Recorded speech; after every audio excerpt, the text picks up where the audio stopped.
ప్రతి ఒక్కరూ ఈ రోజుని ఎక్స్‌పీరియన్స్ చేసే ఉంటారు. అదే మనం ఎంతో ఇష్టపడి చదివిన కాలేజ్ నుంచి వెళ్ళిపోయే చివరి రోజు. నాకు ఆ రోజుని ఎక్స్‌పీరియన్స్ చేసే రోజొచ్చింది. నా పేరు చెప్పడం మర్చిపోయా కదా! నా పేరు చందు. నేను ఈ కాలేజ్‌కొచ్చి ఇదిగో ఈ క్షణంతో 4 సంవత్సరాలు అవుతుంది. ఈ కాలేజ్‌లో ఇదే నా చివరి రోజు. మనందరం ఏదో ఒక టైంలో ఏదో ఒక కాలేజ్ చదివే ఉంటాం. ఆ కాలేజ్ లాస్ట్ డే వచ్చి మీ మోస్ట్ మెమరబుల్ మూమెంట్ ఏదని ఎవరైనా అడిగితే కొంచెం ఆలోచించి కొంచెం తడబడి ఏదో ఒకటి చెప్తాం. కానీ మనందరికీ తెలియకుండానే ఆ కాలేజ్కి వచ్చిన మొదటి రోజు మోస్ట్ మెమరబుల్గా అలానే గుర్తుండిపోతుంది. కొత్త కొత్త పరిచయాలు, అమ్మాయిలు, సీనియర్స్తో ర్యాగింగ్, ఆ పైన ఈ 4 సంవత్సరాల్లో ఏదో ఒకటి చేయమా అనే చిన్న ఆశ ఆ రోజే మొదలవుతాయి. నేను నా కాలేజీలో మొదటి రోజు ఎలా గడిపాను, ఆ రోజు అనుకున్నది ఈరోజు చెయ్యగలిగానా లేదా అనేది ఈ చిన్న కథ.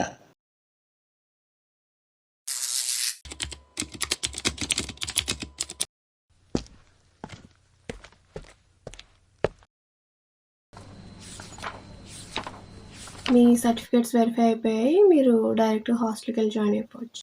Okay ma'am. Bro, first year hostel at side? స్ట్రైట్‌గా వెళ్ళి లెఫ్ట్ తీసుకో భయ్యా. Straight left. Okay okay, thank you bro.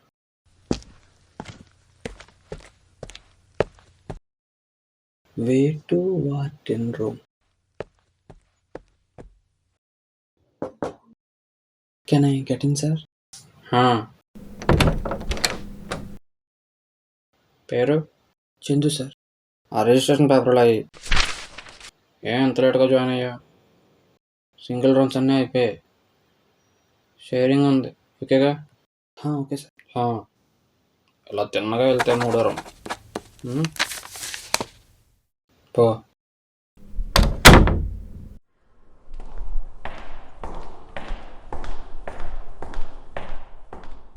M14, M15, M16. Door close చేసి ఉందేంటి? హలో, ఎవరు? వార్డెన్ అడిగితే M16 రమ్మన్నారు. అదే ఈ రూమ్ నాకు ఎలక్ట్ చేశారంట, రమ్మన్నారు. వస్తున్నా. M16 అన్నాడు. M16 ఎలక్ట్ చేసిందని చెప్పారు. సర్లే, బ్యాగ్ ఇటు ఇవ్వు. కరెంట్ లేదు, ఈ దోమలతో మనం కాపురం చేయలేం. పద పైకి వెళ్ళి మాట్లాడుకుందాం.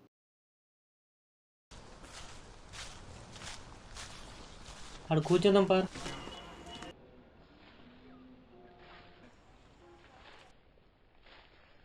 కాలేజ్ మొత్తం చూసావా? లేదు భయ్య, ఇప్పుడే రిజిస్ట్రేషన్కి వెళ్ళాను. డైరెక్ట్గా హాస్టల్కి రమ్మన్నారు. నువ్వు కాలేజ్కి వెళ్ళినా అక్కడ ఎవరు ఉండరు. రేపు ఫ్రెషర్స్ అవుతుంది కదా. ఫ్రెషర్సా? నీకు తెలీదా? అదేంటిది అంత తొందరగా పెట్టేస్తున్నారు? ఫ్రెషర్స్ ముందే ర్యాగింగ్ ఎక్కువ ఉంటుంది కదా, అందువల్ల తొందరగా పెట్టేస్తుంట. ర్యాగింగ్ ఉందా? ర్యాగింగ్ తోలు తీసేస్తారు ఇక్కడ. ప్రొఫెసర్స్ తెలీదా? ప్రొఫెసర్కి తెలిసినా ఫ్రెషర్స్ ముందు జరిగిందంట ఇంట్రాక్షన్ అనే అంటారు. ఓకే. పేరెంట్స్కి చెప్తే? పేరెంట్స్ చెప్తే ఒకళ్ళంటే సస్పెండ్ చేస్తారు కానీ కాలేజ్ మొత్తాన్ని చేయలేరు కదా. సర్లే కానీ లెఫ్ట్ గేట్ నుంచి వచ్చావా, రైట్ గేట్ నుంచి వచ్చావా? ఏమో భయ్యా, అటు సైడ్ ఒక స్టాట్యూ ఉంది కదా, అటు సైడ్ నుంచి వచ్చా. స్టాట్యూ నుంచి వచ్చావా? ఇటు నుంచి వస్తే నీ క్లాస్ మొత్తం కనబడుతుంది. ఇందాక నుంచి అటు కూడా వస్తుంది పోయి అడగనా? అడుగు బ్రో. ఇది పేమెంట్ సీటా? అదేం బ్రో, మొఖం చూస్తాను అనిపిస్తుందా? అలాగని కాదు, ఎంత లేట్ జాయిన్ అయ్యా కదా. ఏం లేదు, ఇక్కడే లోకలే వెళ్ళు, అందుకే లేట్గా వచ్చా. మీది లోకలా? ఇక్కడే ఒక 20 కిలోమీటర్స్ వస్తుంది. మరి హాస్టల్ ఎందుకు జాయిన్ అయ్యా? అదొక చిన్న స్టోరీలే భయ్యా. నీకు అర్జెంట్ పీకప్ పని ఏమైనా ఉందా? అలా ఏం లేదు కానీ బేసిక్గా చిన్నప్పటి నుంచి ఇంట్లోనే భయ్యా. బయట ప్రపంచం ఎలా ఉంటుంది, మనుషులు ఎలా ఉంటారు, రిలేషన్స్ ఏంటి, ఏవి సరిగ్గా తెలీదు. ఇక్కడికి వస్తే మన దాంట్లో అందరూ ఉంటారు, అలా అంతా తెలుసుకోవచ్చు. అది కొత్త ఎక్స్పీరియన్స్ అని చెప్పి వచ్చా. నేనేనా వస్తున్నాను. బ్రో రావడం మర్చిపోయాను, ఆ వెళ్ళిపోయినాడు పేరు ఏం పేరు, నీ పేరు ఏం పేరు? నా పేరు ప్రసాద్ బ్రో, వాడి పేరు సూర్య. ఓకే. బ్రో మీరు ప్రేమించడే కాదనక బ్రో, ర్యాంక్ ఎంత వచ్చింది? ఒక 30,000 వచ్చి ఉంటుందా? 30,000 కాదు కానీ ఒక అరౌండ్ 9,000 వచ్చింది. అవునా, అయితే ఫస్ట్ సిఎస్ దున్నేస్తావు అయితే. నేను సీసీ కాదు బ్రో, సివిల్ నేను. ఓ ఎందుకు బ్రో నవ్వుతున్నావు? ఏం కాదు. చెప్పు బ్రో. ఏం కాదు బ్రో. ఏంటి బ్రో నవ్వుకుంటున్నారు? సిఎస్సి కాదు నేను సివిల్ అన్నా, దానికి నవ్వుతున్నాడు. నిన్ను సీనియర్ పిలుస్తుండే వెళ్ళు. హా, ఎందుకు బ్రో నవ్వుతున్నాడు? ఏం లేదురా, ఇప్పుడు ఒక ఫ్రెండ్ ఉన్నాడు, అండ్ నీ ఫ్రెండ్ నీకు రూమ్మేట్, బేబస్మైన కొరువులో ఉన్నాడు. ఇప్పుడు నీకు 6 అమ్మాయిలు తెలుసు, అందులో ఒకరిని సెట్ చేస్తావా చేయవా? అంటే ఈ కాలంలో కూడా కరోనా ఉన్నాడంటే వాడికేం లాభం ఉందో మనకేం తెలుసు బ్రో. అది కరువు కాదు బ్రో, అది అదే ఇంట్రోబెట్. ఓకే ఓకే చెప్పు, సెట్ చేస్తా వచ్చా మీ ఫ్రెండ్కి.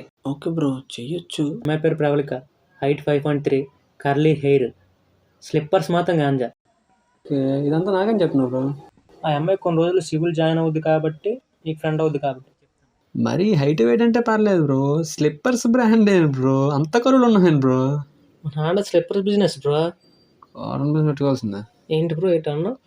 ఏం లేదు కానీ చెప్తాను. పరిచయం అయ్యి ఎన్ని రోజులు అవ్వట్లేదు కానీ నాకు ఇంకా చెప్పాలనిపిస్తుంది. ఇప్పుడు అమ్మాయిలకి ఎలా ఉందంటే ఇలా వెంట పడడం, ఫ్రెండ్స్ ద్వారా చెప్పించడం ఏం నచ్చట్లేదు బ్రో. టూ బై ఫ్రెండ్స్ చెప్పాలంటే ఏం నచ్చట్లేదు. నువ్వు డైరెక్ట్గా వెళ్ళావా, అమ్మాయితో ఐ టు ఐ కాంటాక్ట్ పెట్టి మాట్లాడావా అంటే అప్పుడు ఆ అమ్మాయికి అర్థమవుతుంది నీకు ఎంత ధైర్యం ఉందా అని. ఓకేనా? ఓకే, నేను వెళ్తాను చెప్తాను అదంతా అవుతుంది, అది వేరే ప్రాసెస్. కానీ నీకు నువ్వుగా చెప్తేనే ఓకేరా వీడు మగాడు అని అమ్మాయికి చెప్తుంది. నువ్వు చెప్తూనే ఉంటే నీకు ఖచ్చితంగా ఎవరు ఉండాలి? అలా ఏం లేదు బ్రో, ఫోన్ వస్తుంది. మనం కూడా లవర్ ఉంటే ఇలాంటి సూపుల్లో చెప్తానా? లేదు కాబట్టే కదా. అమ్మా, పైకి వచ్చాను, మేనర్కి వచ్చాను. సరే తినేసి ఫోన్ చేస్తా. ఈ అమ్మాయిలు కూడా పక్కన పెట్టండి బ్రో, ఎందుకులే కానీ. ఇంతకు మీరు ఏ బ్రాంచ్ చదవడం మర్చిపోయాను. CSC bro. సిఎస్సియా? ఎంత 3,000 వచ్చింటుంది ర్యాంక్? 3,133 వచ్చింది బ్రో. సీట్ ఎలా వచ్చింది బ్రో? Hemant seat bro. అంత పెట్టింది బ్రో. నా ర్యాంక్ చూస్తే నీకు అర్థమవుతుంది నేను ఎలా చదువుతాను. ఏదో అలా మేనేజ్ చేద్దామని వచ్చా. సర్లే మా సంగతి ఒగ్గే కానీ టైం గుర్తుకు రాదు. నీ గోల్ ఏంటి? ఏం లేదు బ్రో, బేసిక్గా ఆర్ట్ అంటే ఇంట్రెస్ట్. ఏదైనా చిన్న షార్ట్ ఫిల్మ్ లాంటిది మేక్ చేసి యూట్యూబ్ ఛానల్లో రిలీజ్ చేస్తే ఉంటుంది కదా. కాలేజ్కి వచ్చాను అనుకో, మీలాంటి లెవెల్గా ఉంటారుగా, ఎవరికి ఇంట్రెస్ట్ లేకుండా పోతుందా? అవునా, ఇడు ఉన్నాడు కదా మొన్న ఇలాంటి ఈఎంఐలో కెమెరా కొన్నాడు. కెమెరా అంటే ఇంట్రెస్టా? 5 మంది ఖచ్చితంగా ఒక షార్ట్ ఫిల్మ్ తీయాల్సిందే. బొక్క హీడికెట్ వచ్చి తీయడానికి. అబ్బా, అలా అప్పుడు మొదలైన నవ్వు ఇప్పటి వరకు అలానే ఉంది. ఈ 4 సంవత్సరాల్లో చాలా చూసాం. కొత్త పరిచయాలు, ర్యాగింగ్, అమ్మాయిలు, వీటన్నిటితో పాటు ఆ రోజు మొదలైన ఏదో ఒకటి చేయమా అనే చిన్న ఆశ ఈరోజు మాతో ఈ షార్ట్ ఫిల్మ్ తీసేలా చేసింది. Once A student, always a student. Thank you.